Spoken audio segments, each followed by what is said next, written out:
It's not the weekend roundup anymore. You told me we still have to do the finger circle thing, but it is the wild card. Roundup. There we go.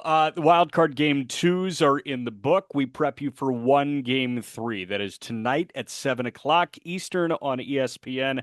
I like the contingency plan that I was seeing throughout the end of Padres Braves, where it was like, okay, if they win, then Brewers Mets is on ABC at 3, and then we're at 7. But if not, then that one's at 7 on ESPN. Well, You know that it's going to be tonight at 7 on ESPN because we have three sweeps out of four. Jack Peter, Just Baseball Show. What were you going to say? I was just going to say all these stations, all they care about is getting their ad revenue dollars from the commercials and stuff. So they're more worried about where the location of the game will be in terms of what channel rather than the excitement. Because I think all of us want more game threes. But Yep. as we said on yesterday's show, since Major League Baseball adopted this new wild card round going into this year, those teams were 8-0 if they win the first game of the series. Seven of those were sweeps. You know, Hmm. the only one that wasn't? The New York Mets. Welcome back. Dude, this is crazy. I last year kind of felt like a bit of a dud with the wild card stuff and with what was it? Three of the four teams last year swept, or three of the four road teams last year swept. Brain's a little jumbled right now. There was Yeah, a lot of it's late. baseball that we We watched. we gave them a warning on the last show, but I didn't think we got to keep giving them the warning that we're recording this in the wee hours of the night. No, but you know what? Like I should be better than this, and You I'll should be be. better moving forward. So snapping into play, 3, 2, 1. Okay, now I'm ready. Peter, who are we brought to you by?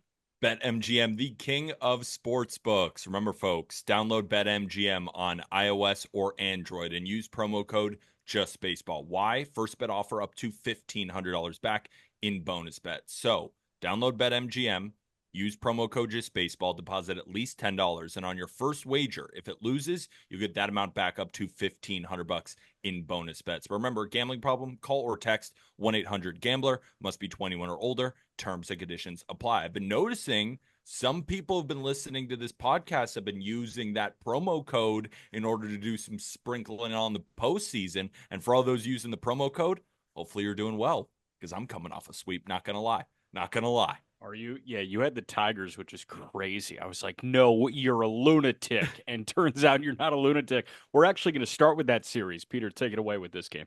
I will take it away. So the Tigers, yes, they beat the Houston Astros 5-2, and they sweep the team that has been to 8 straight postseasons. Alex Bregman has never not been to an ALCS in his career. Did you know that? Yeah. It I was what? It heard was that. seven straight ALCSs. I heard that and I didn't believe it. I had to go look it up. It felt like fake news to me, but it's Nope. true. It's unbelievable the run that they've been on. But let's talk about the frickin' Tigers. The first run of the game came in the 6th inning as Parker Meadows hit a home run off the foul pole to give the Tigers a 1-0 lead. Now, Parker Meadows, he's my guy. We've been talking about him at length for a while now, spent most of the year in AAA, proceeds to put up a 137 WRC plus with 21 extra base hits in the final 2 months of the year and makes a big impact when the Tigers needed an offensive jolt. But it got a little dicey. The next two runs came from the Astros in the bottom of the 7th against Jackson Jobe. Before I talk about what happened with Jobe, what were your initial thoughts when he first came in? Because everybody can be, hindsight's 2020, right? The Yeah. Monday morning quarterback. You could say after the fact that you didn't like it. Me personally, I know that there was a lot of, people were worried about bringing a rookie in that type of Sure. situation. This is the best pitching prospect in baseball. I had full faith in him in that inning. And we're going to talk about what exactly happened in that inning, which wasn't necessarily his fault. But I want to know your initial reaction when you saw him out there before he even threw a pitch. Yeah, I mean, my initial reaction was, this is awesome. I'm so excited to see this. I didn't really have a positive or negative expectation. I guess subconsciously I was just thinking positive expectation, like, Me oh, this too. guy's going to shut it down. He's going to, hit 102 miles an hour because he's throwing with adrenaline, and, somehow he's going to dot it because he's as talented a pitcher as we had in minor league baseball 2 weeks ago before he got added to this Tiger bullpen. So I would say I was expecting something positive. I don't think it was an overwhelmingly negative performance. Like, I don't think, and I No, know you're again, going to break it down. yeah, Yeah. I don't want you to harp on the performance. I'm just talking about, do you think AJ Hinch made the right decision putting Job in there just up 1 run in Yeah. a big situation? Yeah, I think so. It was going to be, Jigsaw puzzling that thing through to the end. Like I saw Brennan Hanafy get lit up in AAA this year, and Yeah. he got them through the front third of the game Yeah. after Holton opened that one. And then it was Brant Herter, and I saw Herter get lit up in AAA this year. But he was a little bit better than I think Hanafy was. Hanafy is essentially like or guy backfill, and then all of a sudden he becomes a piece of that Tiger bullpen. This embodies the Detroit Tigers. So you go Holton to Hanafy to Herter to Jackson Jobe. My only thing is, I was thinking in the back of my head, why not Reese Olson? Now I know he's working his way back from injury, but he got a couple innings under his belt before this postseason. I don't know if it was a pro Job move or an anti Reese Olson move, or I, Olson wasn't even in the plans in that spot. He is a starter. I don't think anyone. I don't think anything was anti. Yeah. AJ Hinch made it very clear, and hell, like that ESPN crew made it very clear that they were taken aback by how strategic AJ Hinch was in his manager meetings. They said that's the most unique manager meeting I've ever been a part of. Can you give me a little pat on the back because I need them sometimes? AJ Hinch, #1 manager before we start the playoffs. That was a Yeah, good good pull. call. I Good think call. he's just a wizard. So let's talk about what happened with Jackson Jobe. So he hit Victor Caratini with the first pitch, and then Jeremy Pena blooped a single into center field. Mauricio Dubon bunted perfectly down the third base line, and the bases were loaded with no outs. McKinstry couldn't even make a play. It was a perfect bunt. John Singleton then hits a ground ball to first base. Torque dove for it, then bounced the throw to Jake Rogers, who wasn't able to come up with it, and that scored the first run. Then, with runners on first and third, if I'm not mistaken, Jose Altuve hits a sac fly into foul territory that I think if Matt Vierling didn't double clutch, he's likely out, but he is safe. Then Sean Gunther replaced Job and got a big double play against Kyle Tucker, grounded out into two, and we move on to the next inning. Now, Ryan Presley entered the game for Houston in the top of the eighth. Kerry Carpenter singled. Well, first he got out Parker Meadows, but then Kerry Carpenter singled. Then Matt Vierling singled. We got first and third. Then a wild pitch ties us up at 2, which was completely Victor Caratini's fault. Do you disagree with that? I don't disagree. I thought he looked very suspect over at first base to start the game too. Like Caratini just did not look right defensively for these two Yeah, games. yeah, at all. With 2 outs, Cole Keith walked, and then Josh Hader came in. Spencer Torkelson drew a walk, and then Andy freaking Ibanez comes up to the plate as a pinch hitter. And I swear on everything I love, Andy Ibanez walked up to that plate, and I said, he's getting a big hit right now. Like, I just felt it. I don't know what it was. And he delivers a double down the left field line and advances to third on the throw. The momentum in Houston was immediately gone. I mean, how could it not be? Air sucked out of that building, Minute Maid. And then the Tigers closed it out with Will Vest. The first time the Astros will not be in the ALCS since 2016, and they got knocked out by a team that was 10 games out of the wild card on August 10th, and then sold at the deadline. Jack Flaherty, Andrew Chafin. On August 11th, the Detroit Tigers had a 0.2% chance of making the playoffs, and they did it. The first time the Tigers won a playoff series since 2013. Just to wrap up on the Astros side a little bit too, I mean, Hunter Brown was excellent. He was dicing, right? That one home run to Parker Meadows. You could see he was at 99 pitches, wanted to get that last out to record 6 innings. Joe Espada came in and took him out. But, if you don't hit, you're not going to win games. So Hunter Brown can pitch as well as he wants to. Yep.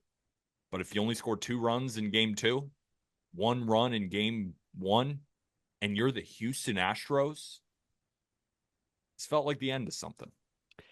I mean, we'll see what Bregman does in free agency. I I'm think getting ahead of myself. I've never you seen are. the Astros lose in the playoffs. Like, I know. I and know. I would say people were roasting me for taking the Astros to win the World Series.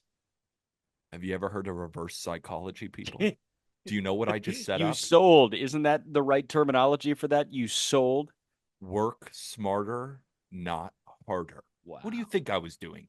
grab an Astros. No, I actually did think the Astros were kind of going to win, but that's just because I'm traumatized. What do you expect from me? I'm a fan too. Yeah. I was traumatized. And I picked the Astros. I didn't even think they were that good, but I was like, what? Am I going to pick against them? I And get look at it. what the Tigers did. God, I that was get it, awesome. man. Now, I'm not going to say that you had 100% Kyle Tucker, and I'm not going to say you had 100% Yordan Alvarez in this Yes. series, which Yes. is really important. Like that double play ball, I think is a fielder's choice with a healthy Kyle Tucker. 100%. I thought the same thing. I'm glad you brought that up. They So both didn't look healthy the entire time. Like Jordan with, you know, Yordan was he hitting could, balls he like could, 109 up the gut. yeah, He's those two fine. guys are so good that they could tie their arm around their back and still put up a decent AB. Yeah. But it's like when it's clear that Kyle Tucker returning from the shin injury was much worse than a lot of us originally thought. That's why he missed so much time and then Yeah. got back for the run. And Jordan didn't even think he was going to be ready for the wild card series, but it's Jordan Alvarez. It's the Astros. It's the playoffs. You got to play. And those guys just grinded through it. It wasn't the same Astros team that we're used to. It's not the Astros team where yes, they're so loaded from the first four. It's Yeah. the bottom of the lineup that was always so dangerous. I mean, Jeremy Pena won the World Series MVP for this team, Yeah. and now it's Pena, over. I'm not going to say that you need to have a long look in the mirror at Jeremy Pena, but I do feel like Pena is he hit his peak, I think, in 2022. And you have to reset your standards on Jeremy Pena a little bit. I think that you need to reset your standards on a couple of guys on this Astros team. And, it's not Altuve, it's not Alvarez, it's not Tucker. These guys are all superstars, but I'm thinking about the complementary pieces. Like Chas McCormick was what, an 800 OPS guy last year. He was a 4.5, 5 win player. I don't think he's that. I don't think he was 2024, but I don't think he's that. Guys like a Yiner Diaz looks like one of the better offensive pieces in Major League Baseball at the catching position, but is he going to be another superstar that you add to the fold? I don't know. I think he's going to be a good hitting catcher. I don't know if this is the end of the dynasty. All I'll say is I think we need to readjust how we view some of those complementary pieces on the Houston Astros because I think that is the benefit of being on a great team. The complementary pieces are kind of upshot in terms of how we perceive them. And it just felt like they were no help to this Yeah, Astros offense for these 2 days. And it's 2 days. Total overreaction, but at the end of the day, it's the 2 days that got you bounced. yeah. So And I mean, Josh Hader. yeah, I mean, you should never pay a reliever 9 figures. I think Addison has that right. It's insane that this guy has a real problem with multiple innings or going on back-to-back days. Like you get paid $20 million if you're a reliever. That means I want you in the ninth inning every single game of the playoffs, No and I doubt. need 40 saves, and I need a 2.5. No That doubt. that's what the best relievers in baseball should be paid. And I mean, this is a disaster. Also, can I say that I think this is the beginning of the end for postseason Ryan Presley? Yeah, Presley was you an said that. auto 3 outs each time out. And I'm not saying cooked. I'm just saying he looks older than Ryan Presley did. And like he's still the spin machine and the data points look great, but at the end of the day, like the execution over those two games, it was not 2023 Ryan Presley. It was not 2022 Ryan Presley and all that. I want to go back to the Tigers for a moment. How many times did you hear the term demarcation line during these two games? You mentioned August 11th. I know that that's the demarcation line, and I just want to harp on that for a minute because once we got past August 11th and they swept the White Sox, and they're the White Sox, and they got swept a lot, but at the end of the day, that can start something, and it started something awesome, and I think that it instilled this belief that was perpetuated by AJ Hinch for the final 2 months of the season, final month and a half. And just watching the post game celebration before the champagne shower and AJ Hinch talking to the team, there's some magical shit going on there, Yeah, man. And I 100%. would kill to be at game 3 of the ALDS for when they get back to Comerica Park. That place is going to be a zoo, rightfully so. This team has the best vibe of any team left. Yeah, the vibes are absolutely immaculate. My one thing that I'm wrestling with as a fan of baseball, I have been the Guardians have been like my second favorite team for a very long time. It Yeah. started with Cal, got Bybee on the show. He was the man, Quan, Sandlin. I mean, we've had so many Guardians on the show, and they've showed us nothing but love, and it's been so much fun to watch this team, watch this bullpen all year. But the Tigers got me feeling some sort of way right now. Yeah, I I'd be I don't terrified if I know. were Cleveland. I would be too, but I don't think I wouldn't be terrified if I'm Cleveland. I would be excited. Think about what you just said. I said I would be terrified. You said I would be too, but I wouldn't be terrified. It's late. It's late. You got to give me a break here. What I will say is that this matchup is fascinating because the Tigers win on their bullpen and key hits and depth of their lineup. They have one ace level starter, and then it's pitching chaos. Yeah. Is that not the Guardians to a T? Like, this is a battle of who got this formula right. Yeah. And that's why this is so exciting. So, again, the reason I say I would be terrified is if I'm the Guardians, I'm saying this is our formula. We can do it better. And if I'm the Tigers, no, you can't. And they're just going to go head to head. This is going to be the ugliest 5-game series ever. And you and I both Perfect. know it. Oh, define ugly. It's Because if going to that's be. ugly, I love ugly baseball. Yeah, no, I love ugly baseball too, but it is going to be horrendous for the marketability of the game. I don't give a shit about that. Like if I don't care if I'm the only person on earth watching this series that's not a Guardians or a Tigers fan. Like this is going to be awesome. This is going to be the ultimate chess series. Yeah. This is going to be Stephen Vogt versus AJ Hinch. I think more than any other series that we've had in a long time. Yeah. This is the managers. Let's see who wins. I can totally see that. We are going to get to Kansas City and Baltimore in a moment. Before we do that, I do want to tell you about our friends at Game Time because it is all about live events. We know that some of the best memories are made at a marquee sporting event, your favorite band performing in your city, or a comedian that cracks you up. Now, Game Time can help you out with their new feature called a Game Time Picks that makes getting tickets for your favorite live events even faster and easier. Game Time Picks filters out the fluff to only show you incredible deals on great seats so you don't have to waste time searching through thousands of tickets. Simple process. Open up an event. I went on Tuesday to game one of the wild card series in Milwaukee, Brewers Mets. Saw 3 tiers of deals fed to me off the top. Super deals, amazing deals, and great deals. Super deals are like the best percentage deal that you can get. I was looking for a cheap 100 level ticket. I found it down the right field line. It fell under the great category. I still did it because it was an awesome price. You have the opportunity to essentially curate your deal to fit your priorities on Game Time Picks. So go check out Game Time Picks. Curation makes it easier to save more on sports, concerts, comedy, theater, list goes on. You get panoramic seat views before checkout. You also get their lowest price guarantee, which means if you find a better deal in the same section and row elsewhere, Game Time credits you 110% of the difference. And Game Time covers your purchases with their most flexible customer service policy in the ticketing industry. So take the guesswork out of buying tickets with Game Time. Download the Game Time app, create an account, use code JustBaseball for $20 off your first purchase. Terms apply. Again, create an account, redeem code Peter, go. JUSTBA. I can't do it this late. JUSTBASEBALL. JUSTBASEBALL. Just baseball. Spell it out for $20 off. Download Game Time today. Peter, what time is it?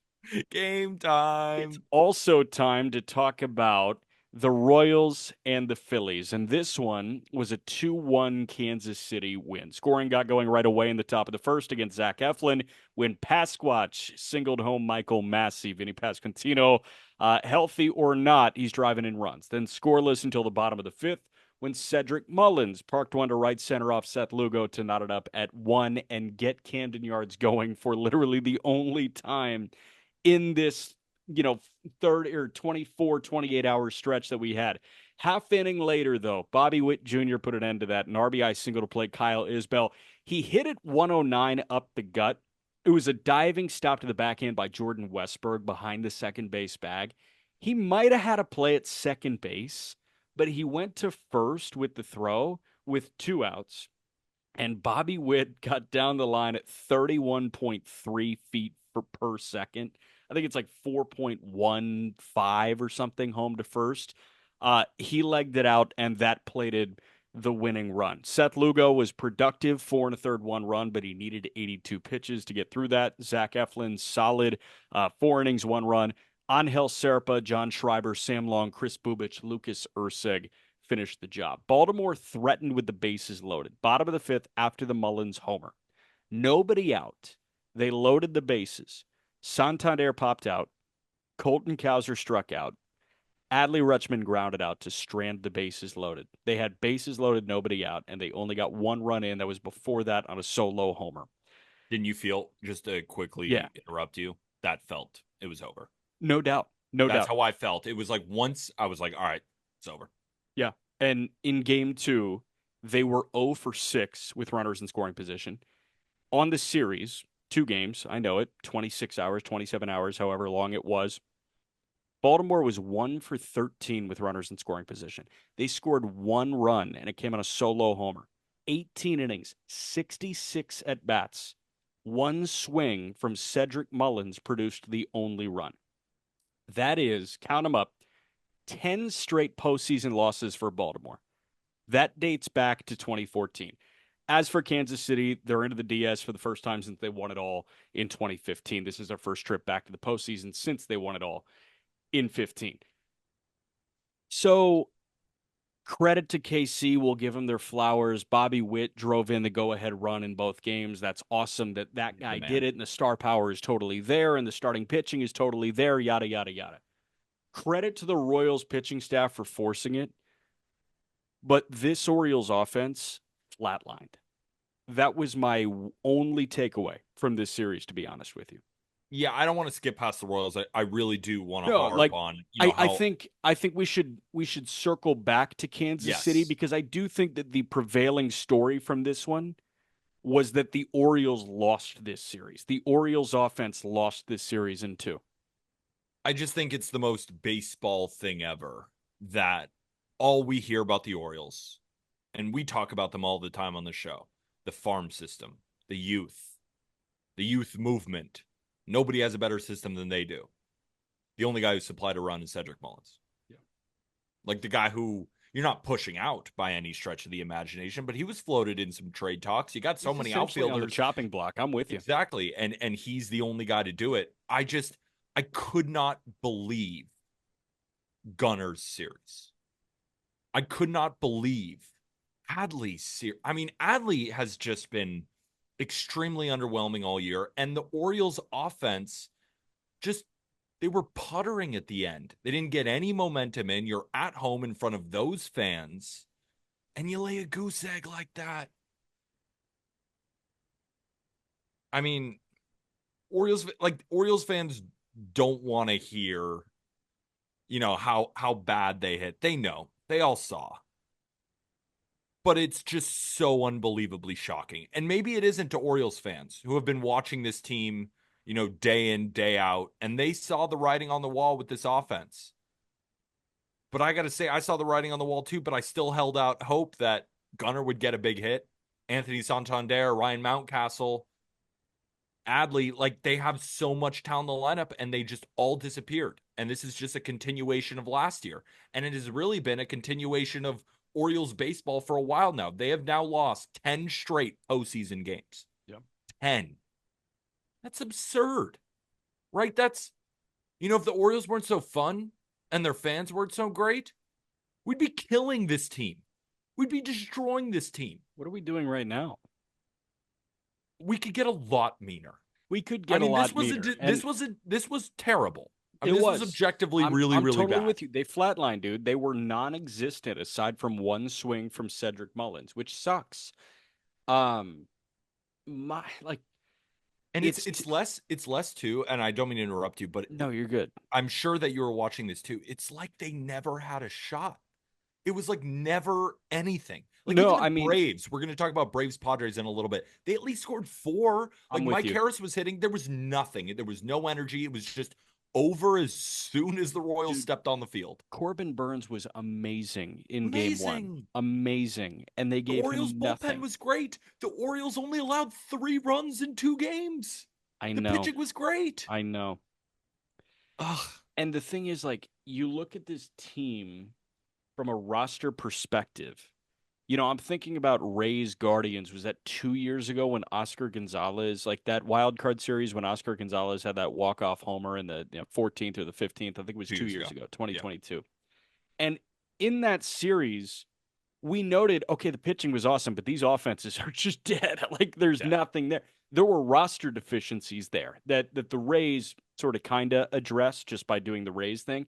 And the Guardians like efforted to address, and they have a little bit more juice in that lineup now than they did 2 years ago in the wild card series. But I look at this Orioles lineup and I don't see a roster deficiency. I see a good lineup on paper, but again, like I keep harping on the idea that it was a 27-hour stretch. Like it's 2 games. They played 162 of those over the ports over like, the previous 6 months, and then 2 games are going to bounce them. But at the end of the Okay, day, that I get that, but like the second half of the season, the second half of the season, they were fifth in Major League Baseball in runs scored. were they? Yeah, That's pretty good. yeah, it is. They had a 768 OPS after the All Star break as a team. That is top That's a half. real stat? 731, pardon. They had a 731 OPS as a team after the All Star break. That is, I think, top 10 in baseball. Let's Yeah, see, it's one, two, shocking three, to me. four, five, 6, 7, 8, 9, 10. That was 11th in baseball. Now, the Miami Marlins had a 734 team OPS, but they are top half in Major League Baseball. So it's like they were underwhelming by our standards. Yes. And like these 2 games, I know that it's just 2 games again, but I'm going to refute myself. These are the two that matter at the end of the day. These are the two. Like, there were a lot of people that watched the Baltimore Orioles lay a couple of eggs offensively. And that might have been the first time that they were watching Baltimore Orioles baseball this year. And I'm not saying that public perception is going to kill you, but at the end of the day, man, like, you need to win in the postseason. College basketball programs need to win in the NCAA tournament. And in Major League Baseball, you need to win in the postseason. Legacies are built in the postseason. This is a young team, but they are in the window. They were dealt shit blows to the starting rotation. I would have loved to see Grayson Rodriguez and Kyle Bradish in this rotation. Yeah. And I I think they mean, would have, like, wouldn't have mattered when you it, don't hit. it might not have. Like, Eflin went 4 innings of 1 run ball. I know. But at the end of the day, them's the breaks, and they flatlined for Yeah, 2 games, and that did them in. that did him in. Let's talk Royals though. Royals Credit to fans, are we Kansas City. fired up right now? Did you know, Jack? I didn't know this. This is from Baseball Quotes One on Twitter. The Kansas City Royals are the first team in MLB history to lose 100 games in one season, then win a playoff series the next year. What a turnaround! They did that because of JJ Piccolo, who should be up for Major League Executive of the Year. Yeah, That guy did an amazing job this offseason of finding complementary pieces to provide a winning culture to young stars, a young superstar. And I was listening to Kevin Brown on the Orioles radio broadcast for a little bit, and he said, in terms of like just tools, Bobby Witt Jr. is there as maybe the most tooled out player in baseball, not named Shohei Ohtani. And I was thinking, like, is it Bobby Witt or Acuna? And I think about Bobby Witt being faster, like by sprint speed. Yes, is Bobby Witt going to steal 70 bags? I think if he put his mind to it, he could. yeah. But Acuna had this innate feel for stealing bases last year. That got him to 70. Sure. Bobby Witt is faster. Bobby Witt is an elite defender at shortstop. Ronald He's perfect. Acuna Jr. is talented, but the buy-in is not there. I think Bobby Witt has surpassed Acuna as the most talented one-way player in baseball. That's a good. Like, is he more talented than Judge? I think Bobby Witt Might has like be. this elite aspect Yeah, to each part of his game. I'm fine with that. I'm good with that.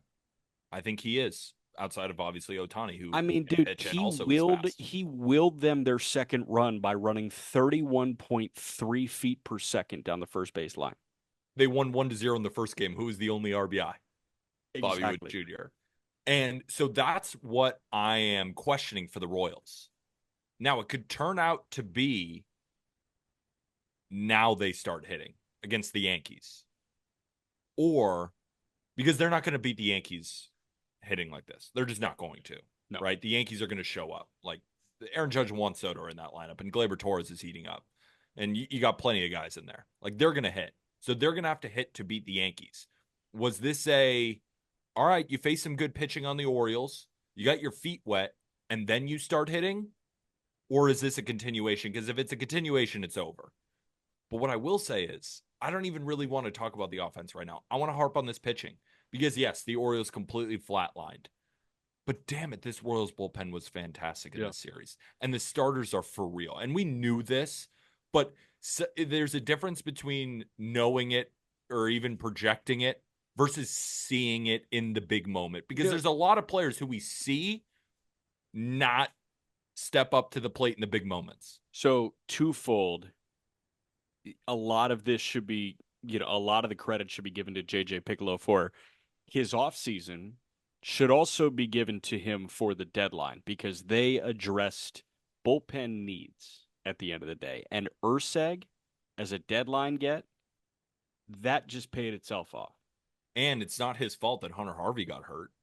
Like Right. Hunter Harvey was going to be a good addition to that pen. Like Hunter that Harvey was a was going good to be a good move that he addition. got hurt.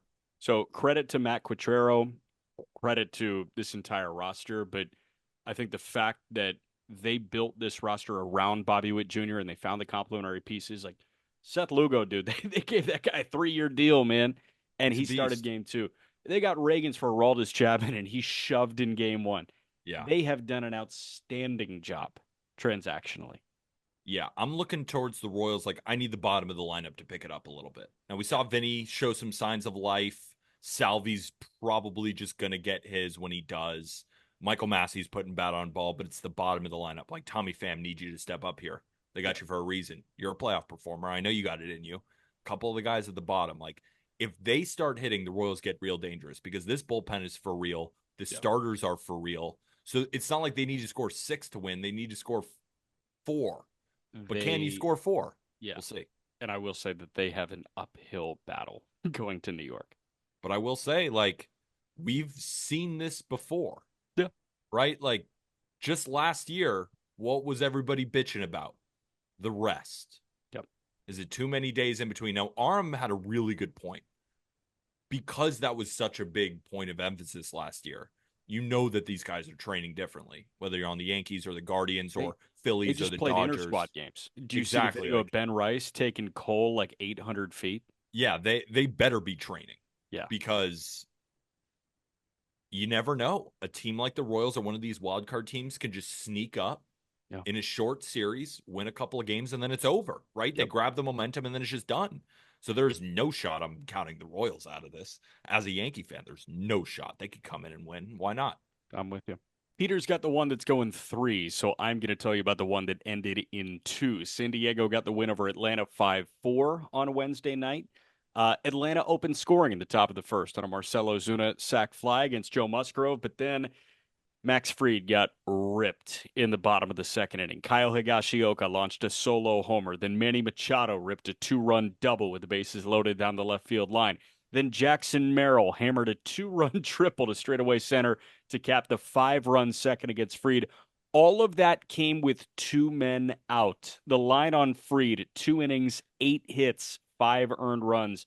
I know he took the comebacker off of him. I have no idea if that impacted him, but at the end of the day, he was leaving pitches over the heart of the plate, and this Padre lineup is too good to do that. Yeah. Joe Musgrove looked awesome until he didn't. 3 2/3, 1 hit, 1 run. He K'd 4. His curveball early was 82-83. And then Matt Olson came up, and Musgrove flipped him 2 curveballs at 75 miles an hour. Mike Shilton, the training staff, came out, lifted him mid at bat.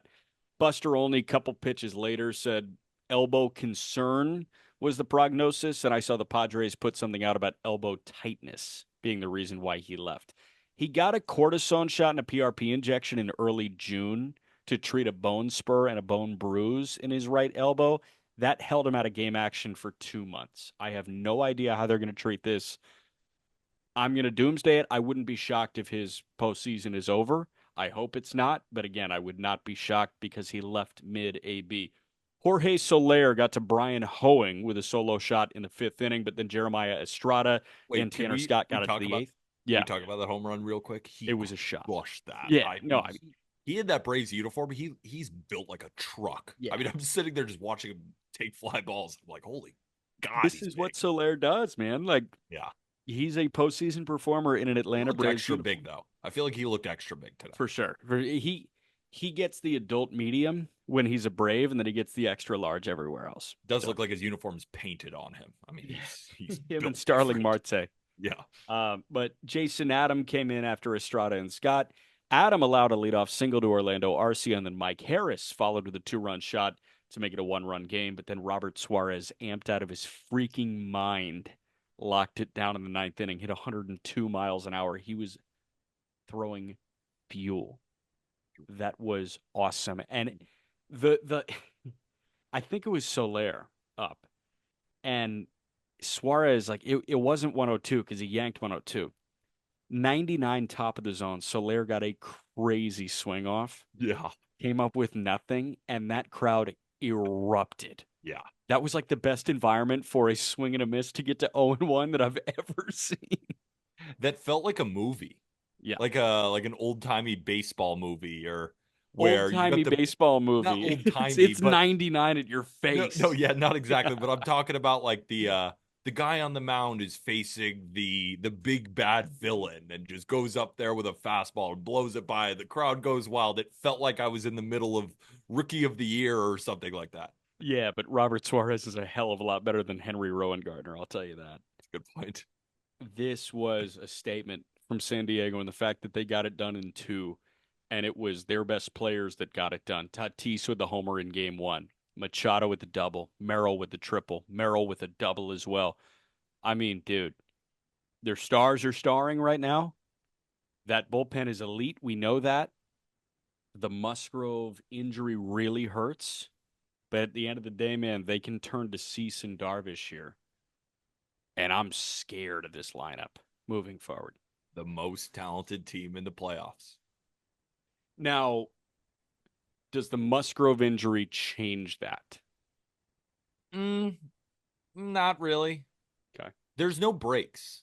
If Kawagashioka is hitting home runs, they're the most talented team in the playoffs. Yeah, One to sneaky that nine. Like even Higashioka went yard twice in these two twice. games. Even Donovan Solano can hit.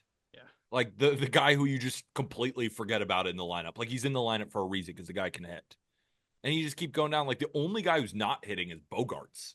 Yeah. And like you know that he's going to start hitting eventually. Got paid $280 million. Bogarts, I'm going to need you to start hitting. Like you just go through. There's no breaks. There's no breaks in the bullpen. Where you could say, well, Jason Adam gave up that home run. Jason Adam came into that game with like a 1.89. It's like he gave up a home run to Mike Harris, who was on fire in this series. So no, I don't put any stock into that. Like we're watching Tanner Scott. I even told my girlfriend we're watching it together. I was like, watch how the ball comes out of Tanner Scott's hand. It's such a slow delivery, and then it speeds up at the last moment, and he's just throwing darts. Yeah. Just straight BBs. It looks like he's shooting a laser out of his arm.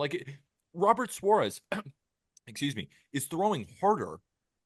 Tanner Scott's throwing faster. Like he has the fastest 98-mile-an-hour fastball I've ever seen. Not the hardest, not the most miles an hour you've ever seen. It's the fastest 98 Major League history. I'm standing by it. I disagree. Glasnow's 98 is No, faster. dude, this is a BB. Like Glasnow is the hard. Like I agree with you. It's hard. It's rising. That's like Suarez. I'm talking Glasnow is about a straight releasing fast. Glasnow is releasing 30 feet away from you, it feels like. Yeah, I mean he's a fucking freakazoid. I mean he's He is the no, freak. but I'm sticking to my point. I think Tanner Scott has the fastest 98-mile-an-hour fastball. Not hardest, fastest. That's a BB gun. I don't really understand it, but keep going. The ball knowers understand it. Yeah, I get it. I don't really have much on the Braves front. I thought that they showed a pretty good fight after a very long Monday. I thought that they put together, like it wasn't a good Tuesday, but like I thought they put together a pretty solid Wednesday. Like the Yeah. Padres were just the objectively No, better team. Mike Harris put together a solid performance. Yeah, Like in reality, the Braves season was over when they lost game one to the Mets. Season was over. Because then you got to travel across the country to go face those guys. Yeah. With rest in front of those fans who I don't think sat down once the entire game. Yeah. I mean, they're just waving the towels. I mean, it was electric. You go into that stadium with Tatis's aura, you're just not going to win, especially if you haven't built up any momentum going into that series. It is what it is. So actually, like, for example, like I'm harping more on the Orioles not performing, on the Astros not performing. The Braves had legitimate excuses. I mean, a damn hurricane just hit. And then they got put in a terrible situation. And now I know that Major League Baseball handed it over the Braves to they trusted the Braves to make the best of the situation. The thing is, the situation sucked. The situation was terrible for the Braves. Yep. And they were done. They were done as soon as they lost that game. And now you can blame them for losing that game. And I agree with you. I blame them for losing that game, of course. But everything after that, they just never had a chance. But Mike Harris showed why he can be a superstar player. I mean, if he's got power, he's got speed, he can track down any ball in center field. But Yep. it just looked like they were checked out. It No, looked like they lost on against the Mets, and that was it. yeah, I wouldn't necessarily say checked out. Like my thought was exhausted. Like Monday Yeah, had to same be thing. Yeah, exhausting. yeah. Checked out is like mentally you're just removing yourself, and it's like, oh, they could give more of a shit if they It's wanted. it's not a good. They look drained. So Yeah, we're on this drained. Yeah, same page. drained, exhausted, same deal. I'm with you. They were put in as uniquely bad a situation as there could possibly be dealt Yeah, to a wild card team. yeah. But there were unforeseen circumstances, and it was really shitty. And I feel very bad for the Atlanta Braves. But at the end of the day, they ran into a wagon. If they got 4 days off, I'm not sure they're beating the San Diego Padres with how good they looked. I don't know. You see that Braves bullpen? I mean, as the Padres scored all their runs against the starters, the bullpen came in and it was done. Yeah. So if the Braves were able to battle back, they might have won that game. That's how good the Braves bullpen has been. And Yep. normally the starters are good, but because of the situation, you have to start a 21-year-old whose last start was May 23rd, and Max Fried was on short rest. Like that's Yeah. another part of it. He was on short rest here. It's Fried on the looked fragile. road against a team Yeah. that already saw you this year.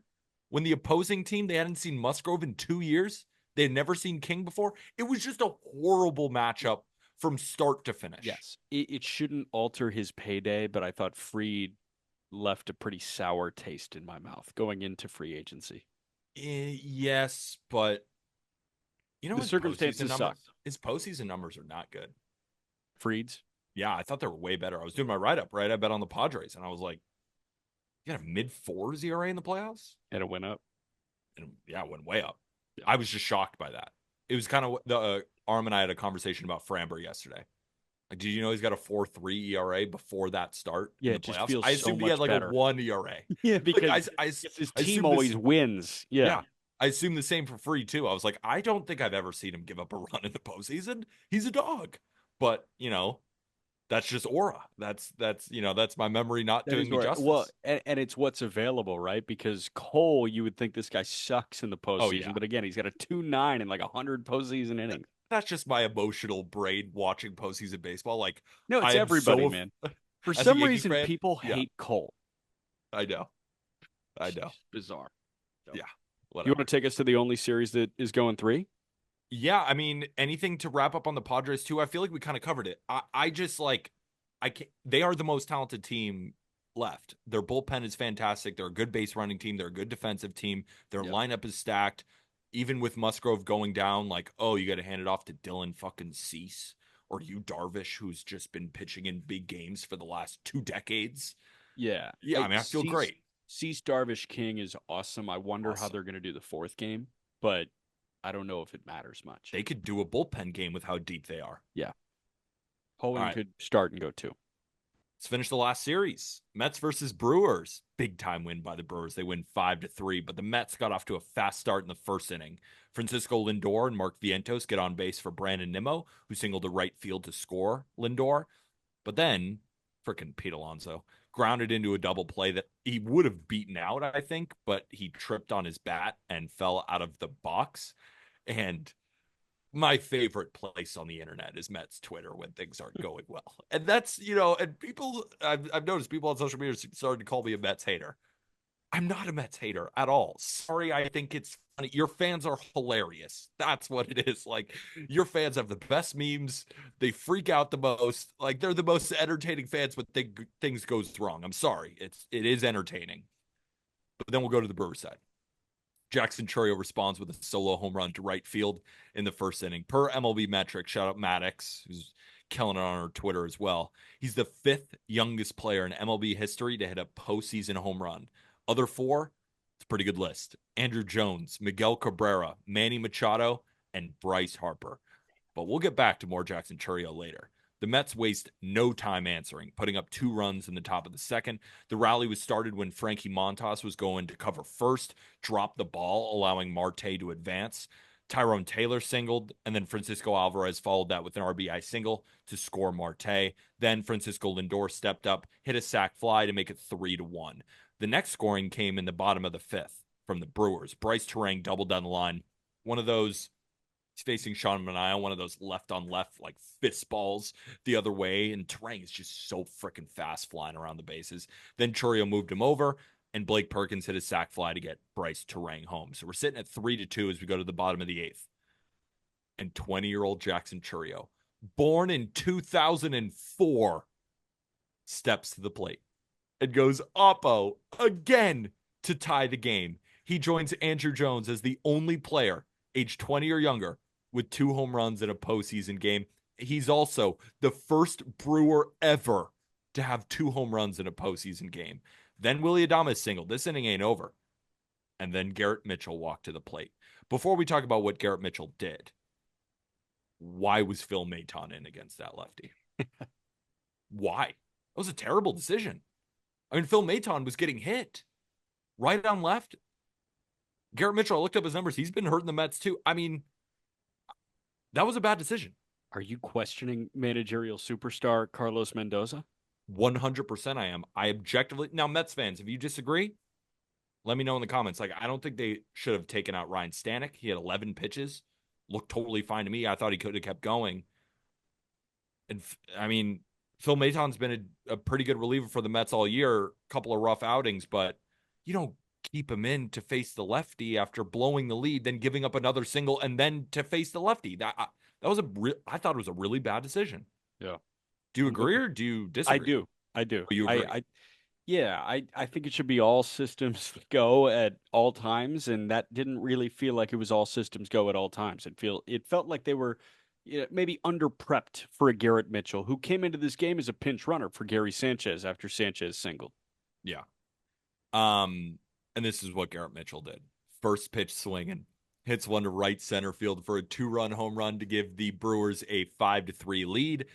And then Devin Williams and the airbender walked out onto the mound, comes in the ninth, gets Lindor to pop out, Iglesias fly out, and Jesse Winker fly out. And the Brewers win. Mets went 2 for 11 with runners in scoring position, leaving 9 on base. That's the issue here. That's the issue here. They had so many chances. You're not going to win playoff games, especially against the Brewers when both of these two teams are scoring, but only scoring 3 runs. I think the issue is they ran into a young god. He might just be a different cat. He is. He's sick. I mean, dude, it's you can't go oppo at 20. No, like, going oppo twice. Yeah, like you can go to left field, maybe even a bomb to center. You can't go oppo twice at 20. I don't know. Little League ballpark though. They play in Williamsport in Milwaukee. I picked the wrong game to go to. How did I do that?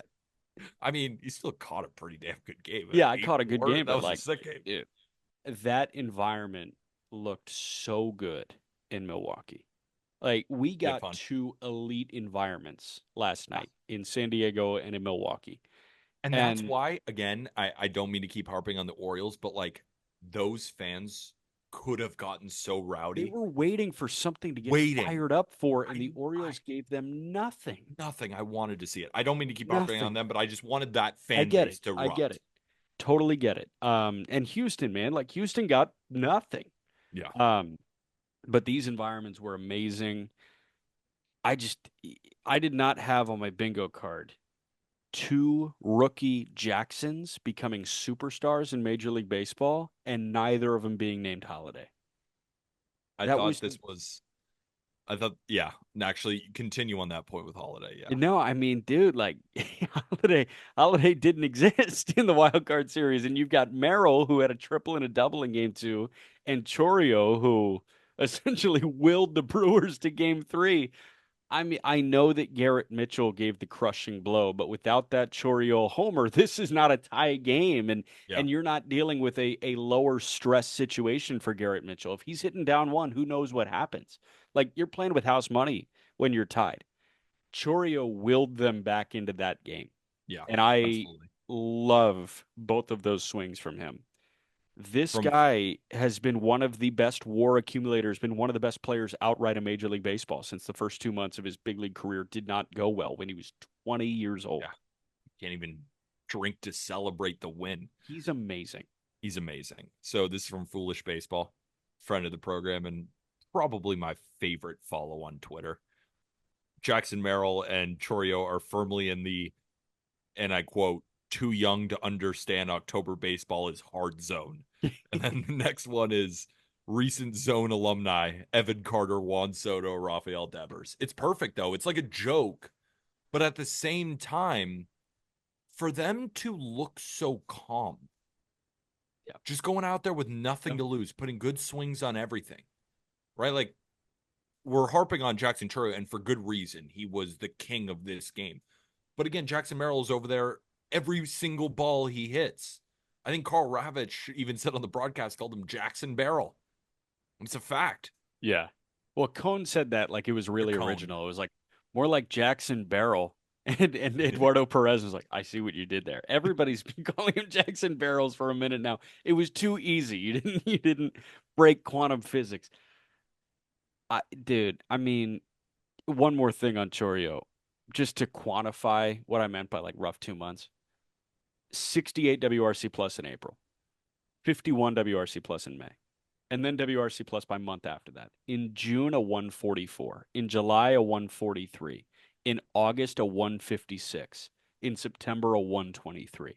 And then he does this in October. And Come on. he brings the Brewers to game three. Let's break down the game. I'm excited. So the Mets announced that the starter is going to be Jose Quintana, Yeah. which is interesting. I'm surprised they didn't go with David Peterson. I understand. Peterson's, I mean, he's got a 2.9 ERA. He's been arguably the most productive pitcher for the Mets. Now, Mets fans might say, well, Quintana, is our guy. And I understand. But me personally, I might have gone Peterson. But regardless, Quintana faced the Brewers in his first start and his last start of the season. And they went almost identical. Not great.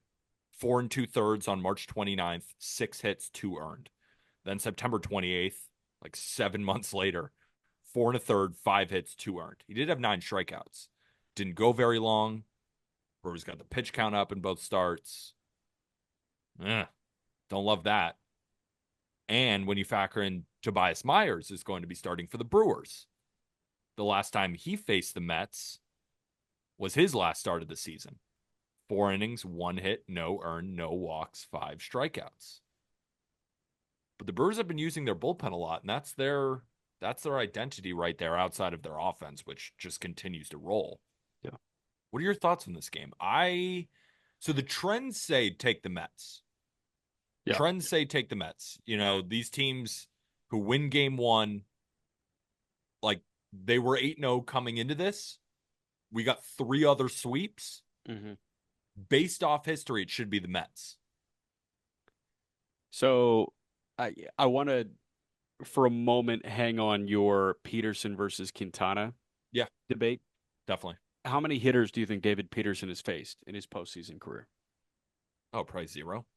8. He Okay. threw 2 innings of relief for the Mets in the wild card series in Oh, he 22. did? Oh, I didn't even know that. Jose Quintana has faced 76 hitters in his postseason career. Jose Quintana has a 3.86 postseason ERA.